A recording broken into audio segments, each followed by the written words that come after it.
Hi friends, ఒక మనిషితో కలవాలన్నా, ఒక మనిషి మనసు విరవాలన్నా మాటతోనే సాధ్యమవుతుంది. అందుకే మాట విషయంలో చాలా జాగ్రత్తగా ఉండాలంటారు పెద్దలు. విల్లు నుంచి వచ్చిన బాణం, నోటి నుంచి వచ్చిన మాట వెనక్కి రావు. కాబట్టి ఆ జాగ్రత్త ముందే ఉండాలంటారు. ఎవరు ఎలా మాట్లాడుతారు అనేది వారి నేర్పుని బట్టి, వ్యక్తిత్వాన్ని బట్టి ఆధారపడి ఉండొచ్చు.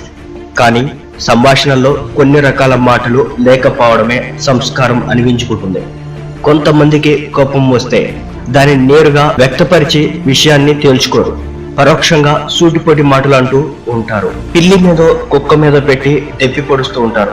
తమ మాటలు తగలాల్సిన వారికి గుచ్చుకున్నాయి కదా అని వీరు సంబరపడిపోవచ్చు గాక, కానీ ఆ మాటల్లోని ఆంతర్యాన్ని గ్రహించిన వారి మనసు మాత్రం తీవ్రంగా నొచ్చుకుంటుంది. నేరుగానే మాటల కంటే ఇలాంటి మాటలే ఎక్కువగా నొప్పిస్తాయి.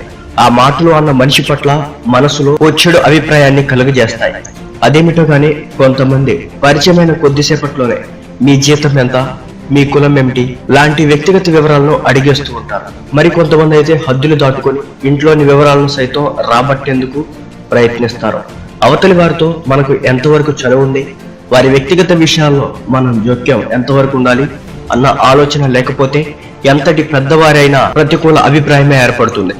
విచక్షణ ఉన్న ప్రతి వారికి తన జీవితాన్ని ఎలా నడుపుకోవాలి అన్న అవగాహన ఉంటుంది. మరి అవసరం అనుకుంటే అవతల వారిని సలహా అడుగుతాడు. అలాంటి సమయంలో మనకి తోచిన సలహాని ఇవ్వడంతో తప్పులేదు. కానీ అవతల మనిషి జీవితం ఎలా నడవాలో మనమే సలహా ఇచ్చేందుకు ప్రయత్నిస్తే భంగపడక తప్పదు.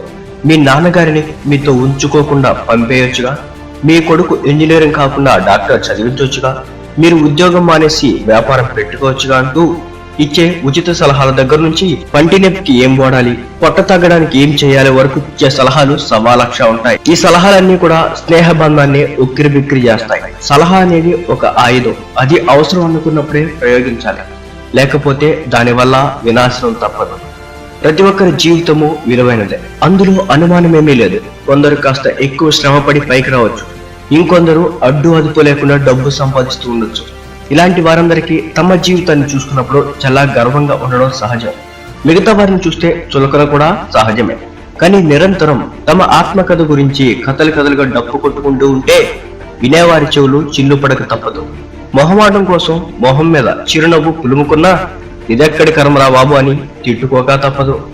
మనకి రూఢీ కాని విషయం, అందున ఇంకొకరి గురించి చెడుగా చెప్పుకునే విషయం, పైగా ఇతరులు ఎవ్వరికి ఉపయోగం లేని విషయం, ఒక పనికి మాలిన పుకారు కాక అదేమవుతుంది? ఇలాంటి వాళ్ళ వల్ల ఇసుమంతైన ఉపయోగం లేకపోగా పనికి మాలిన చెత్తని పంచిన మగిలి మాత్రం మనకి అంటుకుపోతుంది.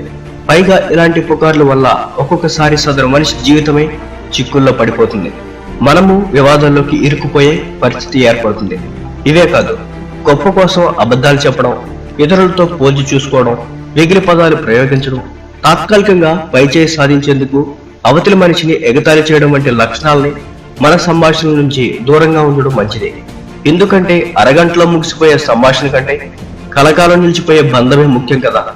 తాత్కాలికంగా తృప్తిపడే అహంకారం కన్నా చెరిగిపోని సంస్కారం విలువైనది కదా.